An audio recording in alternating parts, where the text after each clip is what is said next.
It's a windy evening by the beach in Tel Aviv, and on any other evening, this would be a holiday spot and an evening out for people like myself. But this, unfortunately, is a war zone. And the serenity at this moment that these images may reflect is only an illusion.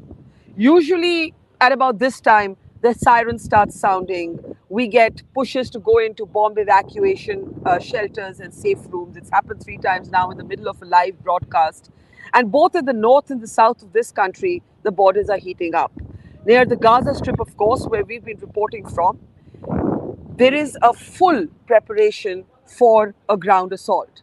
And in the north, you have the Hezbollah also engaging the Israeli military. And today there have been anti tank missiles there as well. We were at the northern border today, and the last few days we've been 1 mile from the Gaza Strip. All this on a day when the United Kingdom Prime Minister Rishi Sunak has followed Joe Biden. Biden was here yesterday, Sunak is here today. And like many other global leaders, he is recognizing that this war is now at a point of what he called dangerous escalation. But when he spoke, he vowed complete support for Israel and said, quote unquote, we hope that you will win. Alongside, there have been mounting concerns all around the world and unrest in Arab countries after the horrific bombing of the Gaza hospital. The hospital bombing itself became a major controversy. The Americans have backed the Israel account, saying that this was not the Israeli Air Force, but this was a misfired rocket from the Islamic Jihad. But in the Arab world, protests continue. Jordan and Egypt actually cancelled scheduled meetings with President Biden. Rishi Sunak will now be making an attempt to create some sort of humanitarian corridor, humanitarian access in the Gaza Strip, where international agencies are saying food and water and fuel are in serious danger of running out. In the meantime, the Prime Minister Modi, has spoken with Mahmoud Abbas, the leader of the Palestinian Authority. He has reiterated India's historic position on Israel-Palestine.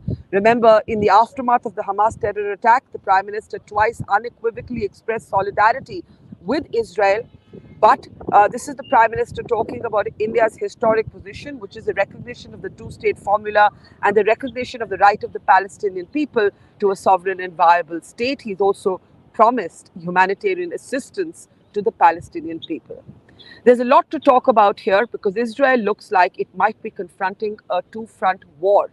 And at the same time, there is the human dimension both here and, of course, concerns about the humanitarian crisis. In Gaza, there are 199 Israelis who are still in the captivity of the Hamas. Let me introduce our guests on the program today. Joining us from the United States of America is Max Abrahams. It's good to have you back with us, Max. Also joining us from India this evening is Ambassador Navdeep Suri, an expert on this part of the world, also, of course, a veteran diplomat. Also joining us from Israel today, somebody we all recognize in India, Israel's former envoy to India, Daniel Carmon. Good to see you, Ambassador. And finally, joining us from the United Kingdom today is someone who's been a veteran journalist, a former BBC editor, Nicholas Nugent. Nick, it's good to have you with us. Before I come to Ambassador Carmon and I talk about what's happening with the hostages and the civilian attempt to bring them back home, I want to actually play out for you what Rishi Sunak actually said, and then we'll get our conversation going. Listen. In the last 2 weeks, this country has gone through something that no country, no people should have to endure, least of all Israel, which has lived through some of the most awful scenes, the spectre of violence and terrorism every day of its existence. And I want to share the deep condolences of the British people and stress that we absolutely support Israel's right to defend itself in line with international law, to go after Hamas, to take back hostages, deter further incursions, and to strengthen your security for the long term. Now, I know that you are taking every precaution to avoid harming civilians, in direct contrast to the terrorists of Hamas, which seek to put civilians in harm's way. But I also want to thank you for the support that your government has given to the families of British nationals caught up in this horror, including your efforts to release the hostages, secure their release, and I know that we will continue to cooperate, particularly with regard to the British nationals that are involved. can I also say that we have seen the scenes over the past day that have shocked all of us, particularly at the hospital, and we mourn the loss of every innocent life, civilians of every faith, every nationality who have been killed. And we also recognize that the Palestinian people are victims of Hamas too. And that is why I welcome your decision yesterday that you took to ensure that routes into Gaza will be opened for humanitarian aid to enter. I'm glad that you made that decision. We will support it. We're increasing our aid to the region, and we will look to get more support to people as quickly as we can. The last thing for me to close on is this. You describe this as Israel's darkest hour. Well, then it's for me to say I'm proud to stand here with you in Israel's darkest hour. As your friend, we will stand with you in solidarity. We will stand with your people, and we also want you to win. Thank you. Now, these are highly politicized conversations for domestic audiences. The British public have been vociferously arguing what the country's response should be, as have the Indian people. So let me open this with Navdeep, Ambassador Navdeep Suri. You saw the Prime Minister's comments today, reaching out to the Palestinian Authority, to Mahmoud Abbas, reiterating India's historic position. Do you see a calibration in India's position as the days have gone by, or do you think it's perfectly reconcilable that in the beginning, India showed the solidarity with Israel, not once but twice over, and is now only underlining the position that India has always held? How do you see this 7-8 days on, this position, this comment by the Prime Minister? Barkha, I think it was important in the aftermath of the October 7 terrorist attack to come out with an unambiguous statement of support for Israel and a clear condemnation of the Hamas terrorist attack. But I think our policy has traditionally been a bit more nuanced than that.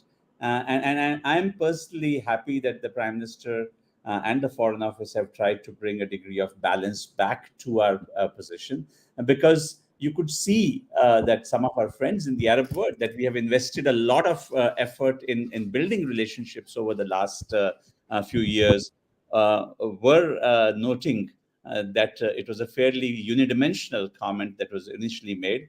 So I think the conversation that Prime Minister has had today with President Mahmoud Abbas is an effort to walk back to that fine line that we've been maintaining in our diplomatic connect with the region. There is no doubt at all that Israel is a very, very special friend and partner in defense, in security, in agriculture, in water, and all of those other things. And certainly there's a lot of sympathy and support for Israel. But I think there's also need for an empathy for the Palestinians as a people, not just associate them with Hamas, the terrorist, and to keep our eyes at least focused, Barkha, that even as we discuss what happens next, is there a ground invasion, is there a two-front war, etc., etc., at some point, after all the rubble is created and the dust settles down, you will still need to confront the issues that have brought us here. Is there a two-state solution, or is it gone? So I think we need to keep that in mind longer term, even as we debate what's happening in the near and immediate. Okay, I will come to Ambassador Daniel Carmon, but in the end, because I want to get other reactions first, and I want to also tell our audience a little bit about what he's been up to here in Israel. Nick, let me start with you. Those comments, extremely polarizing. I'm talking about Rishi Sunak. The United Kingdom Parliament was debating this. Labour wanted calls for a ceasefire. Rishi Sunak did not give a call for a ceasefire. In the end, he came here and he said to Israel, we want you to win. How are those comments going to go down back home, where there has been a ferocious, sometimes even street conflicts over the issue of Israel and Palestine? Nicholas? I feel for the Prime Minister because he has to walk a tightrope. But it's clear from his statement today that he backs Israel. Remember, Britain, of course, was one of the nations that helped with the foundation of Israel, the Jewish state, after the Holocaust. So Britain, as the United States, are very closely, not quite formal guarantors, but they certainly stand behind the creation of the State of Israel.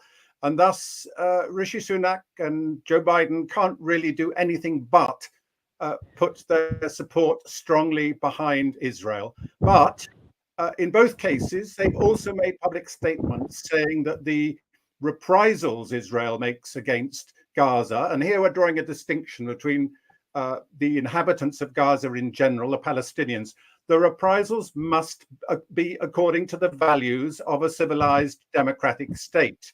And they've said that publicly, and I'm quite sure they've said it even more privately. Hold your reserve, because even before the hospital bombing, the disputed hospital bombing, we don't know who was responsible.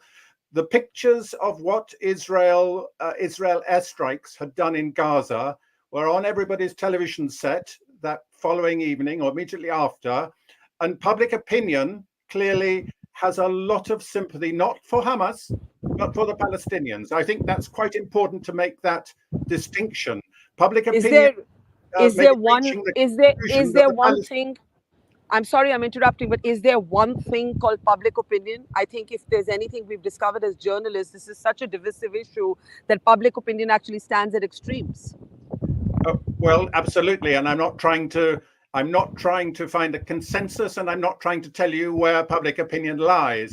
I'm only telling you that there are a variety of opinions. And as I was saying, I think the key point here is the extent to which Israel is justified, or the Western leaders think Israel is justified, in taking its vengeance out on the Palestinians in general, including civilians.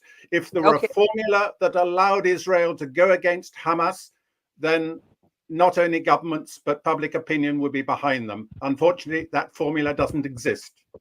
I think that's a very perceptive point, and I want to take that to Max. Max, I've spent the last couple of days about a mile from the Gaza Strip. And when I look at the massive military buildup there of tanks, of infantrymen, of rockets coming in from Gaza, of mortar fire being returned by the Israelis, you would think the ground assault would have happened already.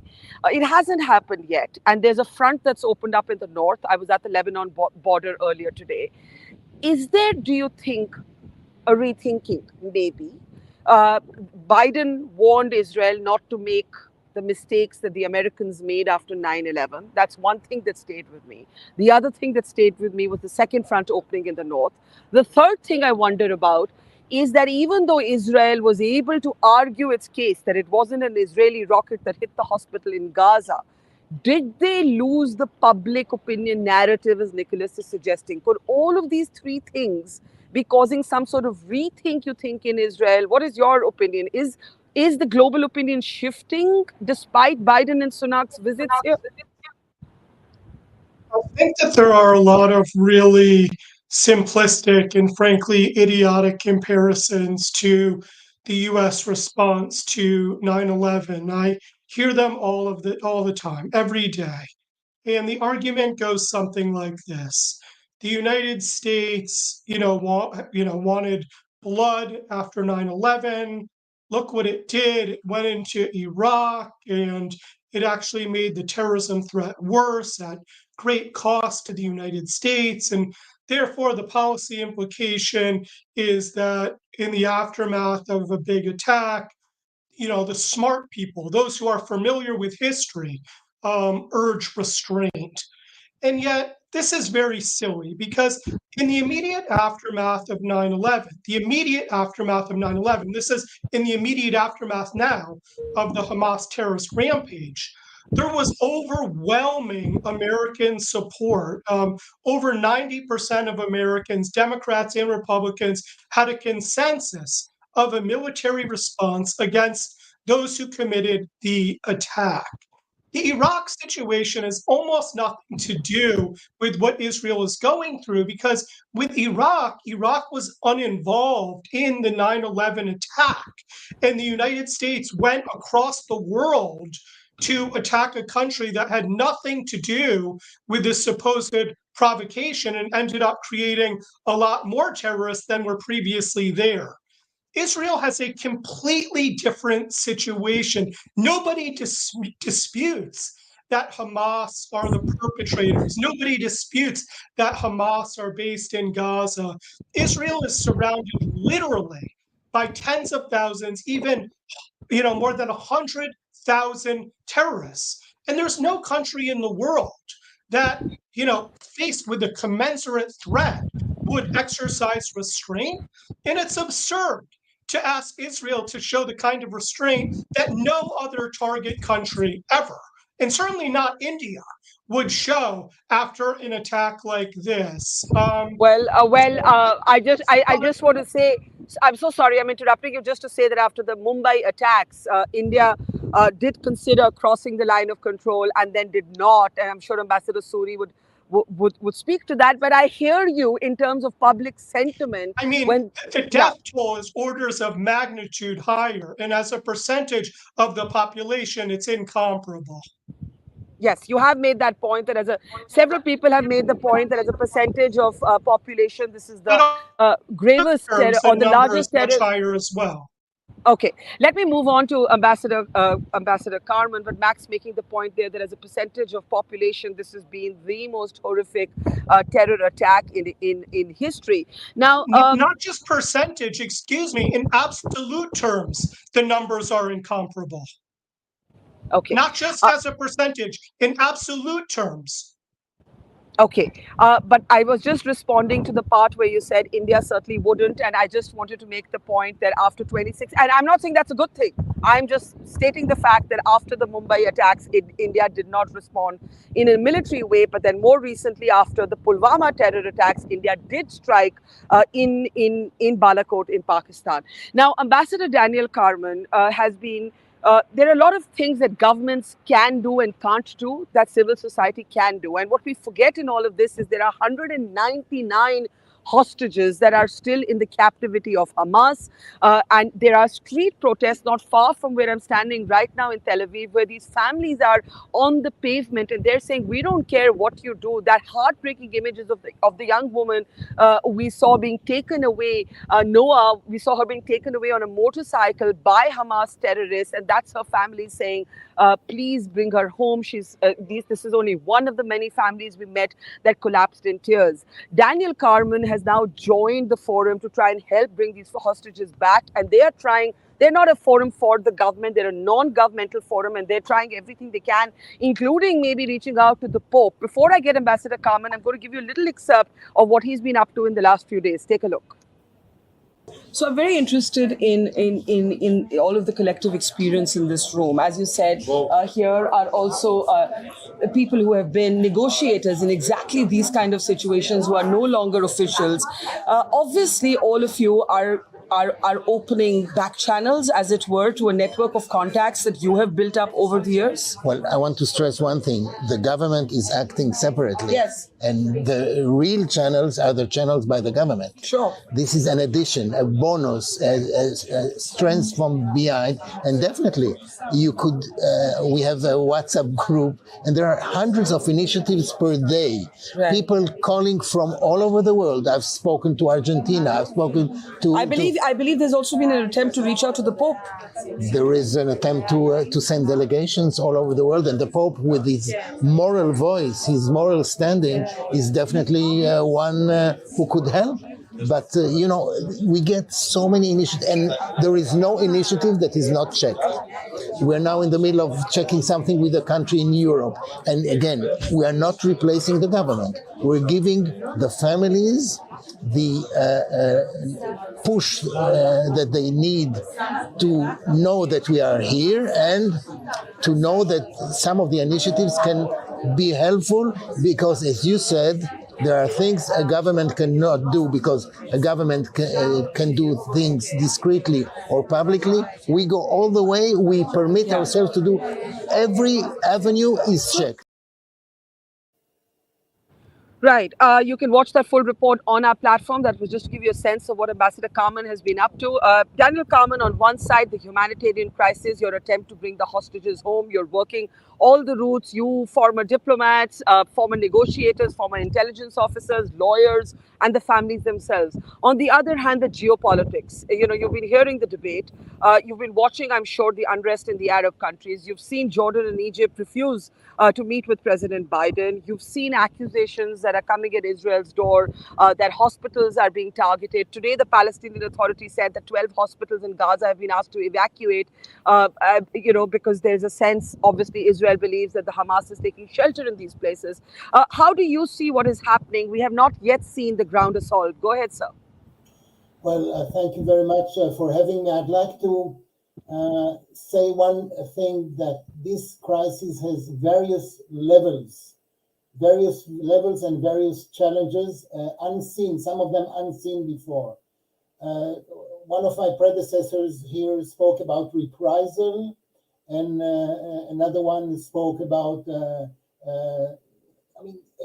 as if vengeance was the word. Israel was attacked. There is a war going on between Israel and Hamas, not the Palestinian people. And Israel will once and for all, after so many rounds of hostilities that ended with some of a temporary arrangement, Israel will put an end to those arrangements.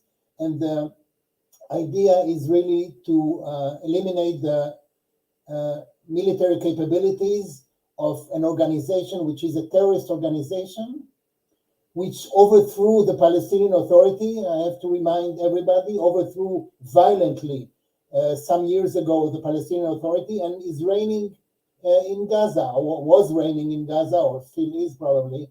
And that's it's a war. And when the leaders come and bring their solidarity to Israel, it's because they know Israel was attacked. There is an act of war, and Israel will exert its, and is exerting its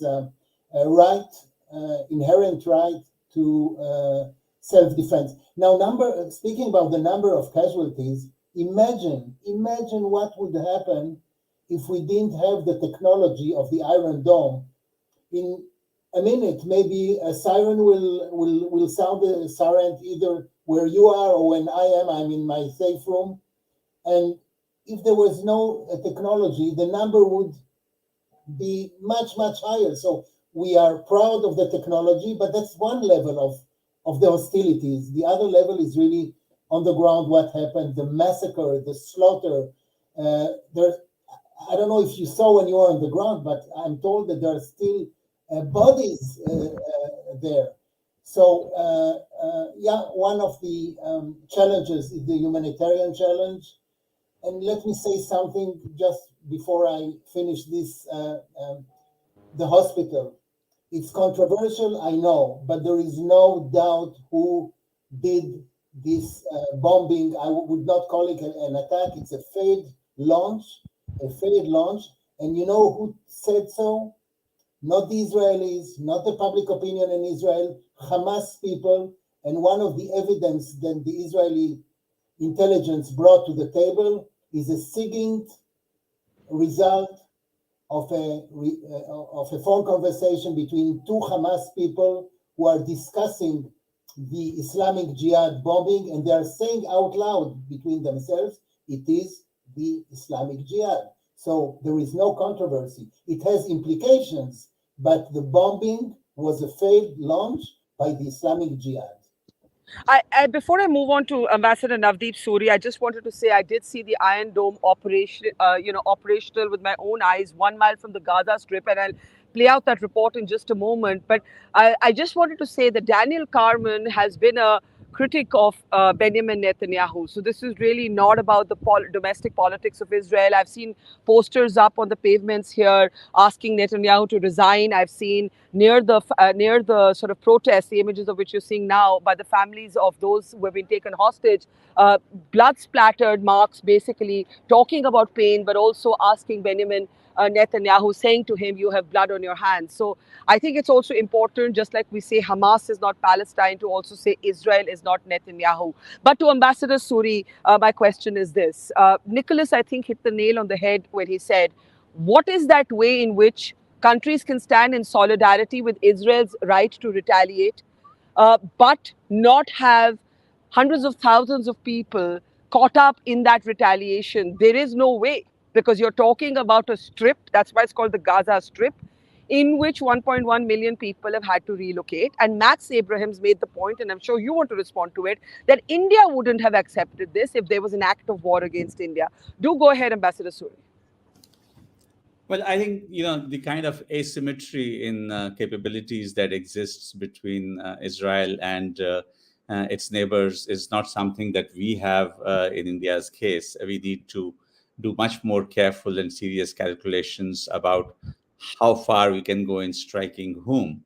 But Barkha, on Nick's other point on public opinion, and because of all the years that I've spent in the Arab world, I do want to say something.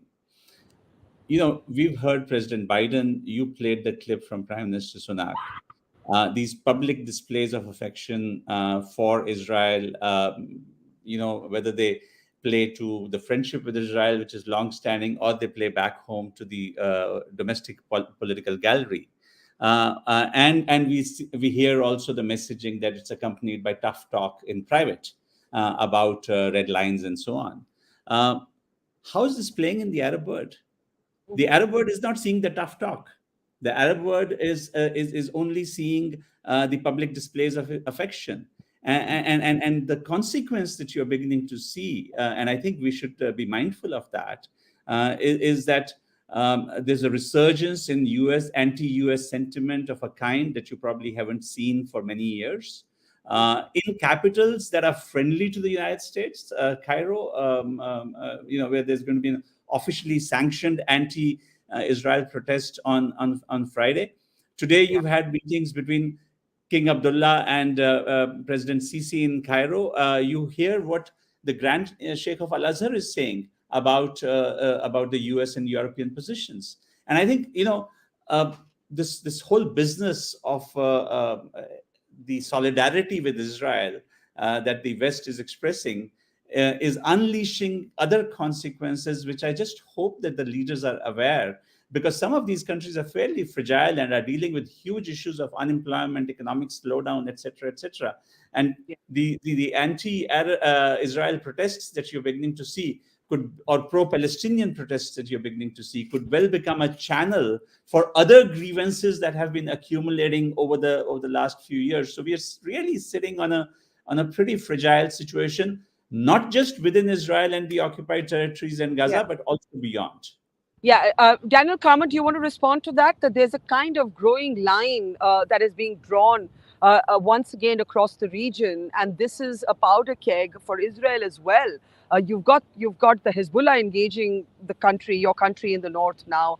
Is Israel set for a two-front war, or would Israel want to walk back from the precipice, having made its point to the world? What would Israel call making its point to the world? How do you dismantle Hamas without actually invading Gaza? How is it possible? I think that's the question that's being asked. Well, I think that the preference of Israel, without being a spokesperson of the Israeli government, the preference of Israel would be to fight on one front and not get provoked, as we have seen this afternoon.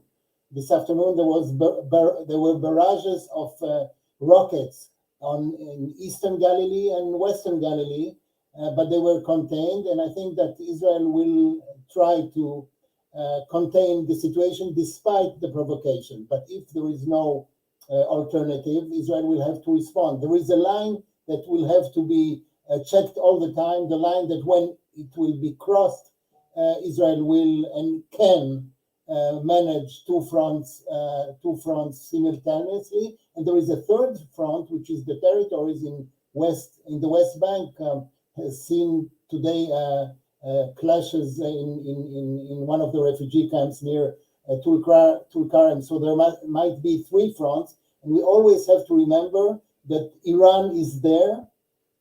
Iran is with Hezbollah and Iran is with Hamas. There is no possibility to have a Hamas or a Hezbollah without Iran. But let me open a little door, and I hope it won't be more open than what I'm saying, because it is a potential for something that is even maybe beyond the region. I think that Hamas, in what it is doing or what it represents or what it symbolizes, is a larger challenge to the free world. It's not only about Israel, and it's not only about the Jews. It can be challenging, maybe made in Iran, I don't know, a challenge that says, listen, guys from the free world, this is more than just the Gaza Strip. And I'd like us to keep this in mind for further reference in the future, but the response is now, and some of the solidarity that I see from leaders coming to Israel and really giving us a big hug is also, I think, also has to do with this. Okay, I think that's an important point. For example, you are certainly seeing a measure of coordination between the Hezbollah based out of Lebanon, the Hamas based out of the Gaza Strip, and its leaders sheltered by Qatar.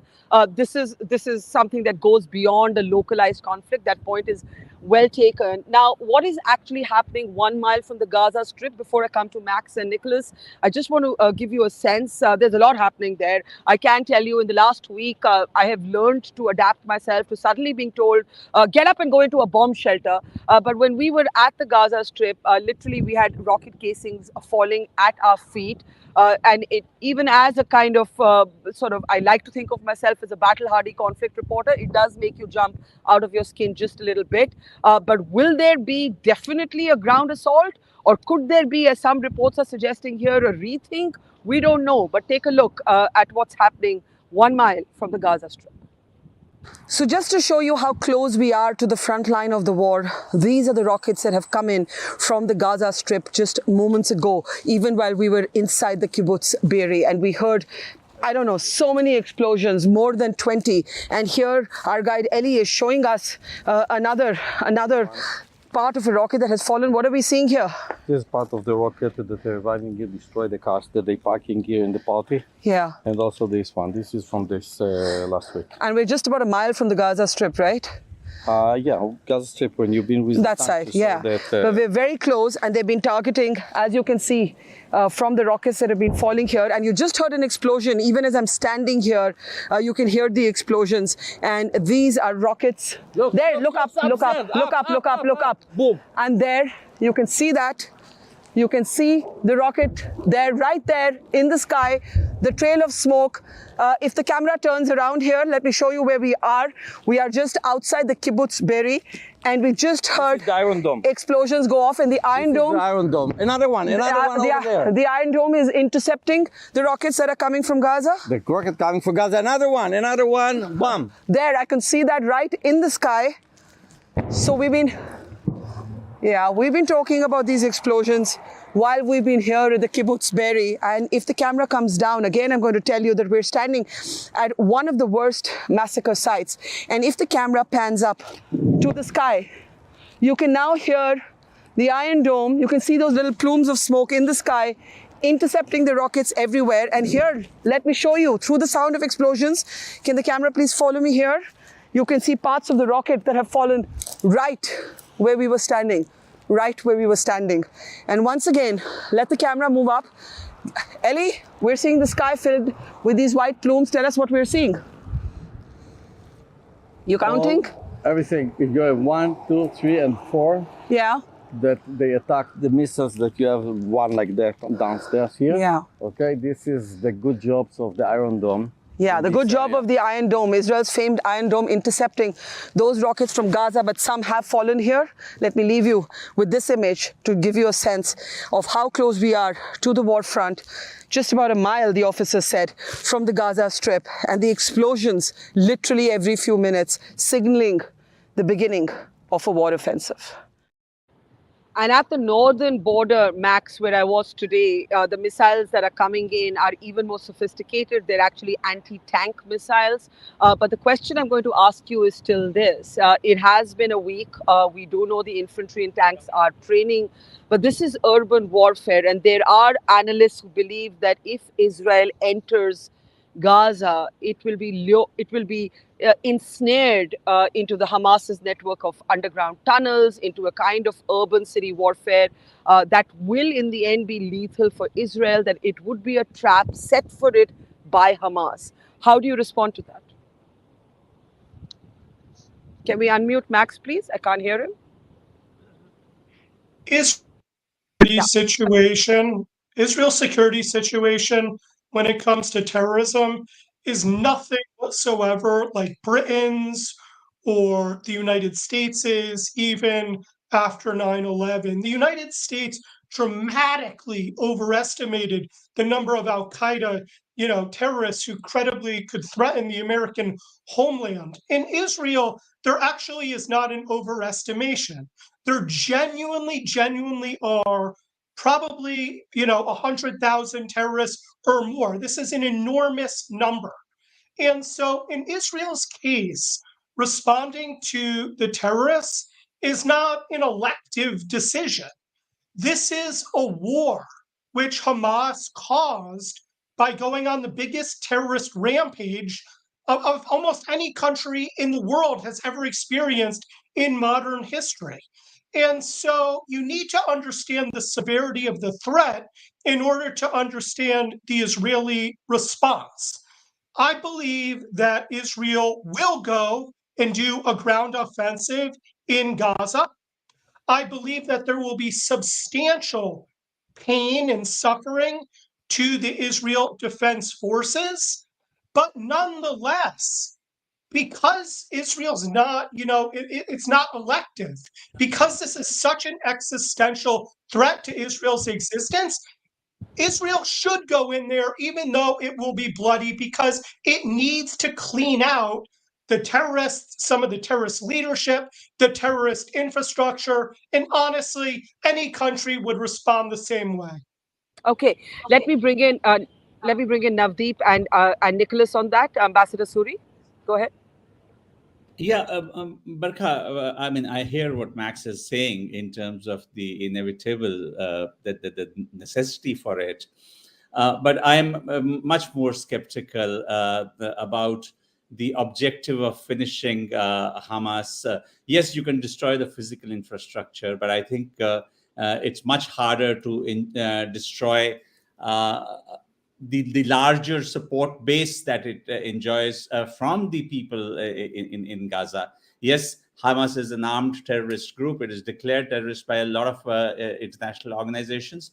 But there will be Israeli casualties, there will be Palestinian civilian casualties, there will be Hamas casualties in large numbers. What's the assurance that 5 years later you will not see the same thing happen again? Yeah. You've seen it in 2008, 2012, 2014, 2021. But can I ask you, Ambassador, can I ask you something? Imagine for a moment, because Max put this question to me, so I'm thinking of it. Imagine for a moment this was the Lashkar or the Jaish, right? This was the Lashkar or the Jaish headquartered in Pakistan. I remember Parvez Musharraf once telling me that actually the Lashkar does very good work. The Lashkar is very popular in Pakistan, and so on. How would we know how we feel? The Israelis are saying that's how we're feeling today. What is the answer to that? I have no argument with the Israeli feeling on this, and many friends of Israel feel the same way. I am just questioning the wisdom of the method. That will it achieve the intended outcome? And I'm skeptical about this, because it's a playbook that has happened over and over.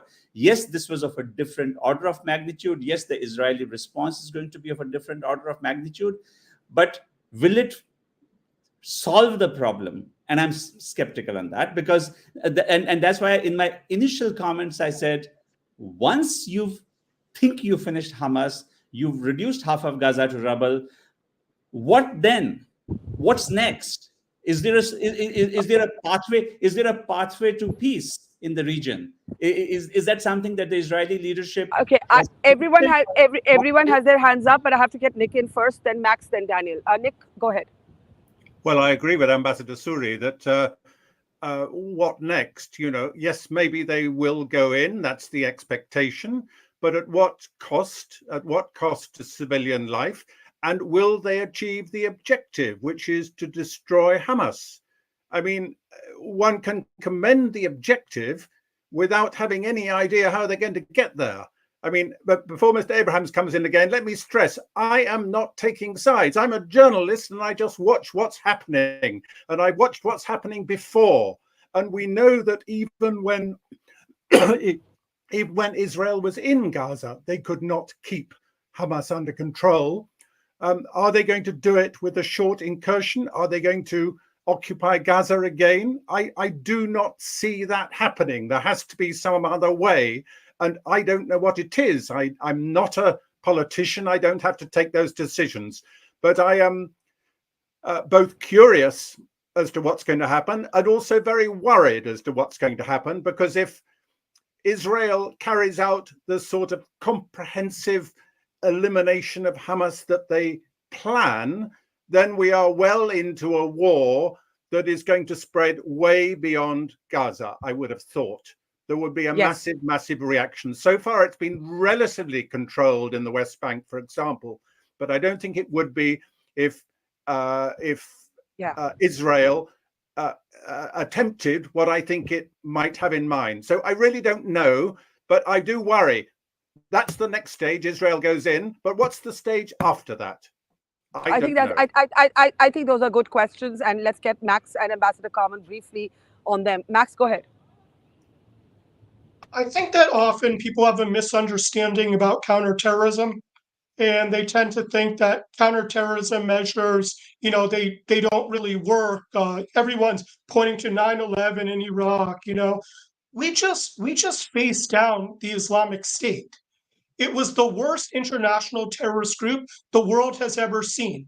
There was a strong military response. The caliphate was destroyed, and ISIS very, very quickly became a shadow of itself. The counterterrorism measures used in Raqqa and Mosul were extremely powerful, and guess what? They worked. India used to have a substantial Khalistani problem. It responded in force, and now it's greatly diminished. Israel put up, a wall. It dramatically reduced suicide attackers from coming out of the West Bank. I could go on and on. The introduction of the X-ray machine into airports dramatically reduced skyjackings. Reinforcing cockpit doors made it much, much harder. So counterterrorism, contrary to what a lot of dilettantes think, in many, many cases, actually does empirically have a strong record of success. I do think that Israel should be careful about delimiting what its war aims are. If I were Israel, I would not say that the goal is to completely destroy Hamas, because the ideology will remain, supporters will remain, and no matter how successful the counterterrorism operation is, there will still be some Hamas members who continue to launch some attacks. The goal of Israel should be to substantially degrade Hamas. And yes, Israel can do that. And furthermore, Israel needs to go in there in order to restore its deterrence, and Israel can do that as well. But completely extirpating, Hamas entirely, including as a political organization, of course, that's not going to happen. Okay. And that shouldn't be the stated goal either. But Hamas, should be crushed because it poses an existential threat and frankly has become the leading organization in the global jihadist network. If you look around the world, Al-Qaeda is championing Hamas. Hezbollah is championing Hamas. Soon there will be, terrorist attacks, very likely all over the world, which are Hamas inspired. Hamas is an international group and it needs to be attrited now. Okay, but let me actually just tag on because, like Nicholas, I'm a journalist and I'm observing things and asking questions of all sides. And my question to, therefore, Ambassador Daniel Carmon would be Navdeep Suri, Ambassador Suri's question. What if, by creating a kind of new anti Americanism in the Arab world, you're actually birthing, as some have said, potentially more terrorists, new terrorists in the long run? A, and B, what is the circumference, as it were, the boundary of Israel's war goals? Well, I understand perfectly what Ambassador Suri has said, but I'd like to point out this is not another round of hostilities.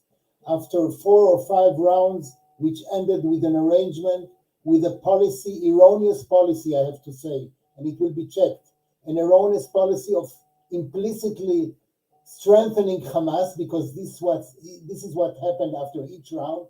That's it. This will not happen again. We were not in the room yesterday when with the conversation between Prime Minister and President Biden, but I'm sure that one of the larger issues was the day after. What will happen in the day after? I cannot say wholeheartedly that everyone speaks about a larger threat, but it's definitely there. And when there is a larger threat, there should be a common response, global, regional, of anti-terrorism. And I cannot give the remedy, but maybe reinstall, I'm just giving an example, reinstalling the Palestinian Authority, which is very weak now, but reinstalling it to the place where it belonged before it was overthrown by Hamas. And Prime Minister Modi, when he spoke, he didn't speak to Hamas. He spoke to the Palestinian Authority. There could be a regional or a... I think that's a very important point. Yeah, sorry, complete your point. Where we should aim Israel and its friends and its neighbors. And remember, we have very good cooperation with many Arab countries who also are threatened by the Muslim Brotherhood and the other terrorist forces. Each one has its terrorist challenge. So this is a common enemy.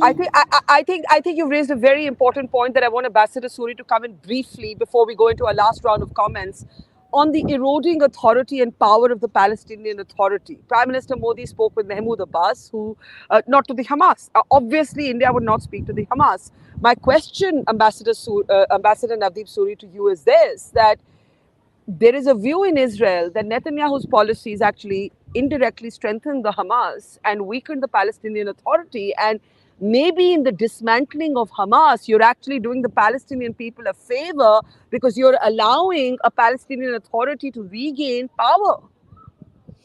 I certainly hope so, Barkha. History is replete with examples of Frankensteins creating monsters that come back to bite them. Hamas is a classic case, in my opinion, of various Israeli agencies over the years having supported Hamas to undermine the Palestinian Authority. So if there's a change of track, definitively, that yes, now Israel is going to support President Mahmoud Abbas or whoever is the leader of the Palestinian Authority. He may be past his best by date, but whoever is the legitimate leader of the Palestinian Authority is going to enjoy Israel's support rather than be undermined actively by Israel. And that also involves dealing with the mushrooming settlements and the impunity that the settlers enjoy, which undermines the authority of of Mahmoud Abbas. So it will need a major shift within Israeli politics that the Palestine Authority once again emerges, or the PLO once again emerges as the sole legitimate representative of the Palestinian people, as we would aspire. As far as India is concerned, our office, our diplomatic representation is in Ramallah. And we are one amongst the few countries that made a head of state, head of government level visit to Ramallah. We continue to support the Palestinian Authority through scholarships to Palestinian students. We have set up a center for excellence in IT in Ramallah, etc., etc. So are on a good wicket with the Palestinians, Palestinian Authority, and that is how it should be. I just wish the Israelis would do the same. Yeah, I think we've got a lot to unpack in our last comments. I just want to say one thing to Nicholas, especially, who might empathize with me. This has been a hellish story to report on, not only because it's war and it's dangerous and there are rockets flying and bomb shelters to seek refuge in, but because it is so polarizing that at the BBC, two journalists resigned. One who thought that the BBC was not hard enough on the Hamas, the other who thought that the BBC was, in fact, too soft on the Israelis. And that kind of captures the polarized nature of the conversation. The BBC came up in Rishi Sunak's meetings here at Israel on camera. And I just want to play out that last clip as we look in our last comments on the information war. Who's ahead in the information war? Because PSYOPs matters as much as anything else. Take a look at why the BBC was part of Rishi Sunak's meetings today. Raise the issue of what I call objective or unobjective reporting about this tragedy, because we feel that, and I've made it out public, that the way the BBC characterizes Hamas is distortion of the facts. We are dealing with one of the worst terror organizations in the world. And I know that in modern democracies such as ours and yours, you cannot intervene per se, but because the BBC has a certain linkage and it is known as Britain as such all over the world, there has to be an outcry so that there will be a correction and Hamas will be defined as a terror organization. What else do they need to see to understand that this is an atrocious terror organization? So thank you for your support, and welcome. It's quite unusual for the BBC to figure in talks between heads of state. I think I should rightfully take that to Nick. And I was looking down at my phone because my producer sent me an update saying several BBC reporters have been taken off air for alleged pro-Hamas posts. As I said, one journalist quits because BBC won't call Hamas a terror group. Another quits because BBC is too soft, allegedly, on Israel. This is welcome to every objective journalist's hellhole. Nicholas, go ahead on the information wars. Not sure if you're asking me to either explain or defend the BBC policy, but I No. will. No. I'm just asking you to speak. Why would you want to get into that? I'm just asking you to talk about the information war at the heart of the actual war. Yes, go ahead. Yes. Well, as you will know well, when war comes, the fog of war, the first casualty is truth. It becomes harder and harder to report accurately. Needless to say, I am watching not just the BBC, but my other favorite channel, Channel 4 News, every night to see if they are maintaining the highest standards of integrity and truth in reporting. It's hard. It's very hard. Even today, people are saying the BBC got wrong by attributing the hospital bombing to the Israeli army. I don't believe they did. I watched the bulletins carefully. I don't believe they did. They've been very, very careful. So yes, our job becomes so much harder. And indeed, you've shown us the danger you're in, and I wish you well, because you're in a very uncomfortable position. By the way, I reported the first Palestine elections. I was in the West Bank, but not in Gaza. But that's beside the point. War puts a particular challenge on journalists, and we try to do as best we can. We might get some things wrong, but the responsibility is enormous, because how did Mr. Biden know about the hospital bombing before he set off from Washington? He heard it on the media. He heard that the Arab representatives were no longer willing to meet him. So the channel of information that we provide is all important. As for disinformation, it's massive. And how does one cope with that? I'm an old-fashioned cynic. I disbelieve almost everything I read or hear until I can see or hear the proof, because that's how I was trained. And if we report something that we are not sure of, we must qualify it. We must say it is reported that, unverified. These are the rules of journalism generally, and especially in war. So I'm only concluding by saying that our role in this is ever more important. We're not there to come up with labels, to take sides, or determine what happened. Well, we are there to determine what happened, but we have to do it very, very carefully according to a set of guidelines. That's my statement. No, and sometimes we can't, and the only because we don't know, and we may never know, and the only thing we can do is attribute, because like not all of us understand the trajectory of a rocket, vis-a-vis how a drone falls, vis-a-vis how a car bomb may go off, and so on. So all we can do is attribute. But coming back to the narrative war, Max, where does it stand? We live in a highly divided world. How much does the narrative war matter to Israel's actual war, Max? Again, this isn't some kind of an elective war like Britain has ever faced or America has ever faced. The number of terrorists objectively is orders of magnitude higher. They are rejectionists. They do not support a two-state solution. They couldn't be clearer about this. Their charter says so. In the past, when there have been peace processes, even when there was majority Israeli support for them, Hamas and company systematically opposed them and successfully took them down. So regardless of what, the BBC has to say on this matter, Israelis who care about their own national security, they're going to try to substantially degrade these terrorists who have now become international leaders in the world of the jihadist movement. I just want to return for a moment to this conversation around civilians. And Ambassador Carmon, my question is actually to you. Because you've been working with families of those who've been taken hostage, a number of those families that I met, they were actually able to, in their own moment of grief, also talk about grief on the other side. The father, for example, of the young woman, Noah, who was taken away on a motorcycle, we can just go to the images of the hostage protest for a moment. He's said to the media, to all of us, that there are also parents in Gaza who are suffering. And there's this heartbreaking image, there are many heartbreaking images out of Israel, out of the kibbutzes, where today it's confirmed that an autistic girl has been killed by the Hamas. But there are also heartbreaking images out of Gaza, including that of a little child trembling as he survived that hospital blast.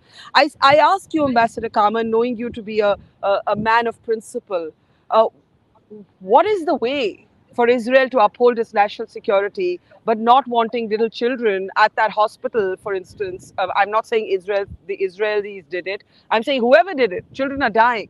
How do we avoid this, Ambassador Carmon? First of all, to be conscious of it. But before that, I'd like to say I am very disturbed by the moral equivalence that is put on this and that, as if there are two sides to an equation. Of course, there are civilians who will be hurt as what is called, cleanly collateral damage. This will happen. But if you know the IDF and the orders of the IDF and the fact that each soldier at the IDF is accompanied by legal experts, more or less, and with photographers there's evidence to everything that is happening, not targeting civilians as such. This is very important. And lessons have been learned from previous experiences. It's an ongoing process of learning that our system is learning with the terrible experience of the past wars or other occurrences during all those 75 years. While the other side is indiscriminately attacking, no questions asked, and look at by the way, it's 203 people who are now kidnapped, missing, hostages, and who knows what is their fate, and nobody knows their whereabouts. Nobody knows where how they are. There's a huge difference between the way terrorist organizations are dealing with their covenant, with their orders. The President Herzog, that we just saw, showed yesterday a manual of what to do with the Israeli civilians, how to kill them, how to burn them. A manual. Hamas has a manual. Israel's IDF, a regular army, has a manual on how to evade, hurting civilians. But it happens, and it will happen, and we have to be ready for this, especially when Hamas is using mosques and schools and hospitals as a base for human shields. One more comment, if I may, just to bring things in proportion. Barkha, you're now on the beach in Tel Aviv. When you talked about a mile from Gaza, it's 60 or 65 kilometers from where you are. It's not somewhere, you're very close. And when you talked about the north, it's a 2-hour drive. Just to put things into dimension, especially talking to an Indian audience, this is the West Bank is 20 kilometers from you. Those are such short distances, and we really the depth of territory to be defended is almost nothing. So we have a different kind of challenge. Yeah. I think that's a very fair question. I'll give the last word to Ambassador Suri. Last night on our program, an Israeli guest said, tell the Americans not to lecture us. America's a giant country. We're this small country. We can't respond like America, one. Two, when the Americans were dropping bombs on Afghanistan and erasing entire villages of civilian population, the world did not judge them like we are being judged. Ambassador Suri, last word to you. I think the world did judge the Americans. We live in an age where, yes, images are manufactured and images can be manipulated. But some point later on, the truth does come out, and it does end up impacting perceptions of your country and your reputations. You started this round of questions about the role of media. And I think the mainstream media is under extreme scrutiny. And large sections of the media stand discredited, because of not having observed the standards. But you also have the additional dimension today of social media. And it does various things to the flow of information. It can help spread disinformation or misinformation like wildfire, but it also ends up democratizing flows of information and making others feel part of it, that they have a story to tell and they should be able to tell their story. And so I think the way the flow of information is changing is something that will increasingly impact not the war itself, but perceptions of how the wars are fought and which side takes what care of civilians, of the casualties, of the collateral damage. It's becoming harder to hide the truth than it used to be. But there is no singular truth, right? There is a truth based on nations and the way nations are organized. I don't know that there are singular truths. Yes, this is true, and it will also always be judged from the perspective of where you stand. Absolutely. We're in a very complicated place. The one thing I will agree with Rishi Sunak on is that this war is poised at a dangerous point of escalation. And what happens next is not going to be impacting only Israel and Palestine. It could potentially pull in many other countries. It will put pressure on all countries to take positions. And we really have to see what happens in the next few days as the north and the south of Israel are now, in a sense, militarily engaged, with the Hamas at one end and the Hezbollah at the other. We'll continue to have special coverage from the ground. To Max, Ambassador Carmon, Ambassador Suri, and to Nick, thank you very much. To our audience, thank you as ever. Signing off from Tel Aviv this evening, the first hour I've had here all week without a siren and a bomb explosion going off in the middle of my program, and I hope for more such evenings. Thank you for watching. Take care. It's great to see you here. Thank you for watching our work. If you haven't subscribed yet, don't forget to click the bell icon and subscribe to Mojo Story and support independent, robust journalism.